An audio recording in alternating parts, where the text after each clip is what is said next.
হরে কৃষ্ণ। নমস্কার বন্ধুরা, রাধারানীর রান্নাঘরে আপনাদের সবাইকে স্বাগত। আমি আবারও চলে আসলাম একটি নতুন রেসিপি নিয়ে। আজকের রেসিপি হেমকোনা পায়েস। এটি একটি ঠাকুরবাড়ির বিখ্যাত রান্না। আর এই রান্নাটা করার জন্য কি কি লাগবে সব আমি একসঙ্গে নিয়ে নিয়েছি। এই দেখুন, এটা গুঁড়ো দুধ, চিনি, গুঁড়ো চিনি, ঘি, এলাচ গুঁড়ো, গোটা এলাচ, এটা চালের গুঁড়ো, আমন্ড, কাজু বাদাম, আর এটা খোয়া ক্ষীর। এই খোয়া ক্ষীরটা আমি নিজে বানিয়েছি বাড়িতে। আর লাগছে 1 লিটার লিকুইড দুধ। প্রথমে আমি আমন্ড আর কাজু বাদামটা পেস্ট করে নেব। আমি পাটায় আর বাটলাম না, একটা মিক্সিং বোল নিয়েছি, এটাতে করে পেস্ট বানিয়ে নেব। হালকা একটু জল দিয়ে পেস্টটা বানিয়ে নিচ্ছি। বাদামের পেস্টটা আমার তৈরি করা হয়ে গেছে। এখন একটা পাত্র নিয়ে নিলাম, এক এক করে সবগুলো উপকরণ দিয়ে দেব। প্রথমে দেব চালের গুঁড়ো, 3 চামচ দিয়ে দিলাম।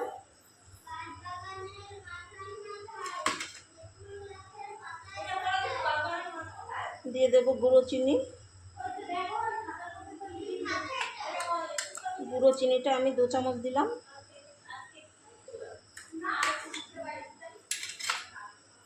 দিয়ে দেব গুঁড়ো দুধ, পুরোটাই দিয়ে দিচ্ছি।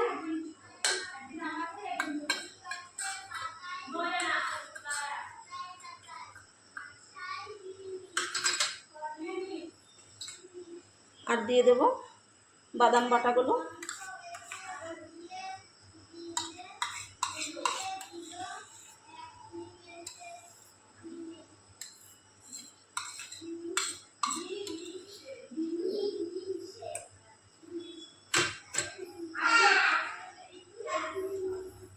দিয়ে দেব ঘি, 1 চামচ ঘি দিয়ে দিলাম।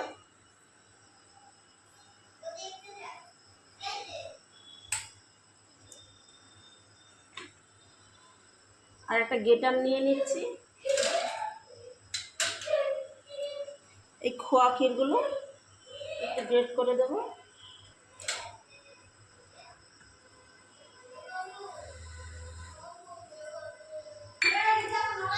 খোয়া ক্ষীরটা আমি একটু গ্রেট করে দিচ্ছি।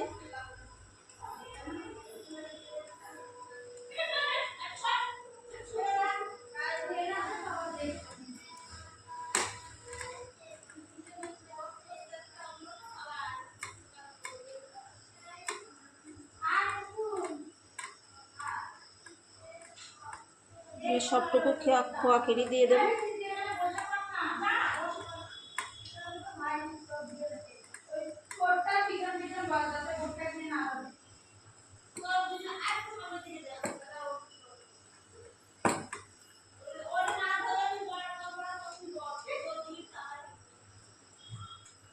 সবটুকু খোয়া ক্ষীর দিয়ে দিলাম।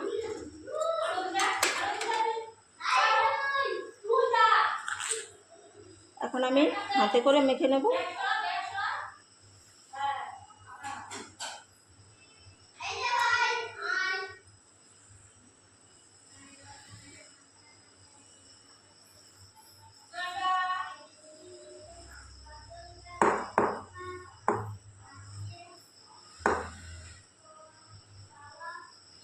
দেখুন হাতে লেগে যাচ্ছে। আমি আরও 1 চামচ আতপ চালের গুঁড়োটা দিয়ে দেব।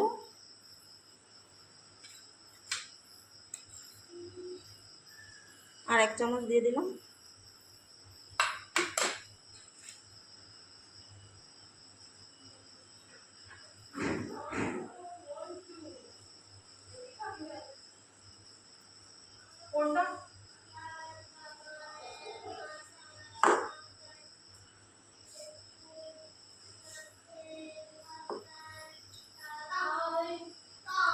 এই ডোটাকে একটুখানি রেখে দেব। তাহলে আরেকটু শক্ত হয়ে যাবে।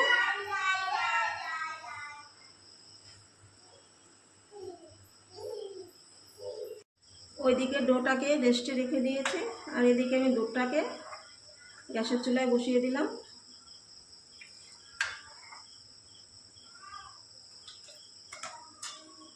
এক লিটার দুধকে জাল দিয়ে ঘন করে নিতে হবে।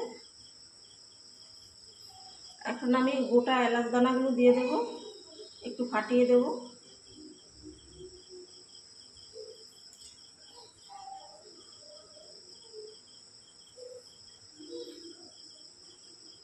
এবার এই দুধটাকে জাল দিয়ে ঘন করে নিচ্ছি।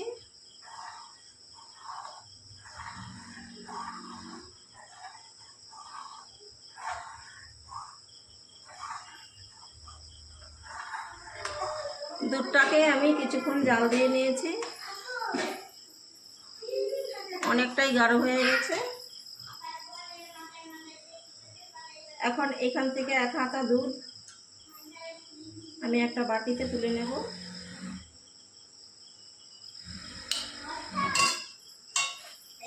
আর এই দেখুন, এখানে আমি কেশর নিয়েছি, কেশরটাকে ভিজিয়ে রাখবো এই দুধের মধ্যে। আর দেখুন, কেশরটা দিতে দিতে কি সুন্দর একটা কালার হয়ে গেছে। ঠাকুর বাড়ির রেসিপি বলে কথা, কেশর থাকবে না তাহলে হয়? কেশরটাকে আমি ভিজিয়ে রাখবো।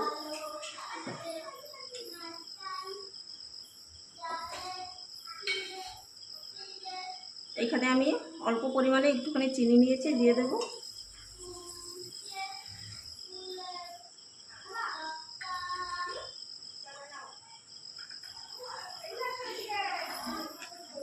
এদিকে দুধটা ফুটতে থাক, আরও ঘন করতে হবে। আর ওইদিকে আমি দুধটাকে রেডি করে নেব।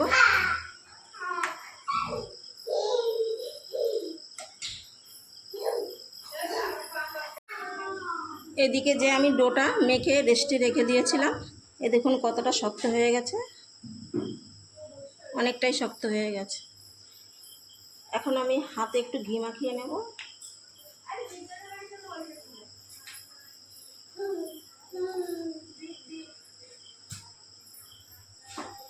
আর একটু দিয়ে দেব এলাচ গুঁড়ো,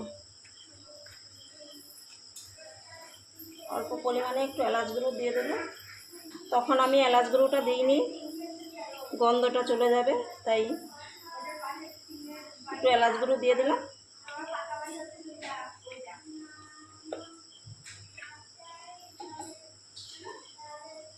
এখন ভালো করে একটুখানি এলাচ গুঁড়োটা মিশিয়ে নেব। হাতে করে একটুখানি নেব।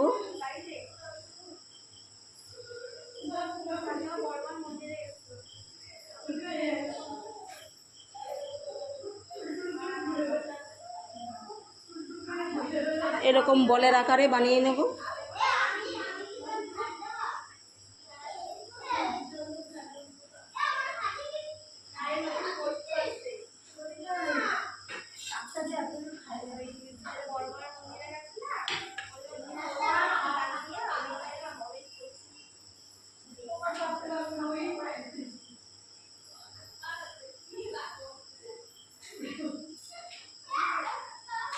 এরকম করে বানিয়ে নিতে হবে।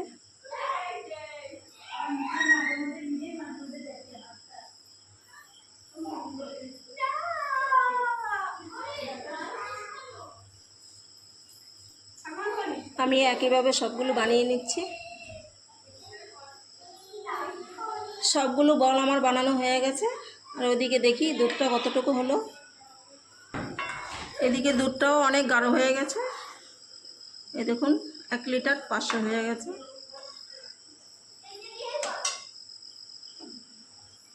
গ্যাসের ভিজানো জলটা দিয়ে দেবো। এই দেখুন কি সুন্দর হলুদ হয়েছে।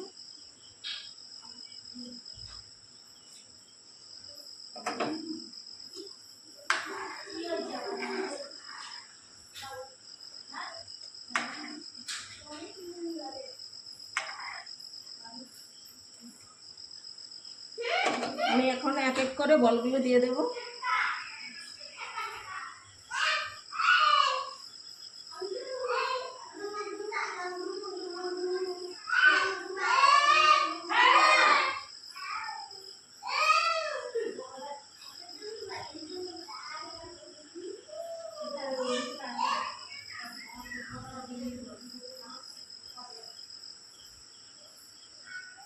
সবগুলো বল আমি দিয়ে দিলাম।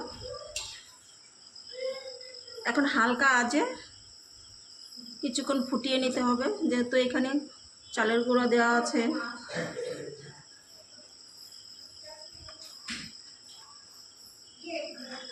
আমি আবারও কিছুক্ষণ ফুটিয়ে নেব, আবারও কিছুক্ষণ জাল দিয়ে। এ দেখুন একদম গাঢ় গাঢ় হয়ে গেছে। এখন তুলে ফেলতে হবে।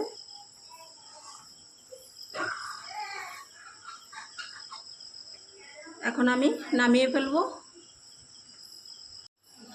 পায়েসটা আমি নামিয়ে নিয়েছি, এখন একটা প্লেটে তুলে নেব। আর দেখতে কত সুন্দর হয়েছে দেখুন।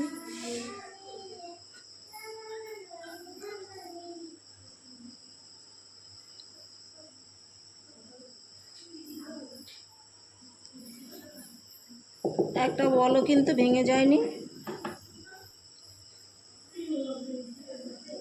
আপনারাও বাড়িতে এইভাবে বানাবেন আর খেয়ে কমেন্ট করে জানাবেন কেমন হয়েছে। ভালো লাগলে রাধারানী চ্যানেলটিকে সাবস্ক্রাইব করে পাশে থাকবেন।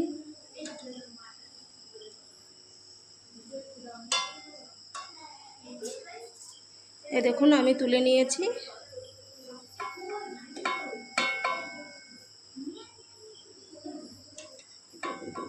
উপর দিয়ে আমি আর দুটো দিয়ে দিচ্ছি। আর এখানে কাজু আর পেস্তা একটু কুচিয়ে নিয়েছি, এখন উপর দিয়ে একটু ছড়িয়ে দেব।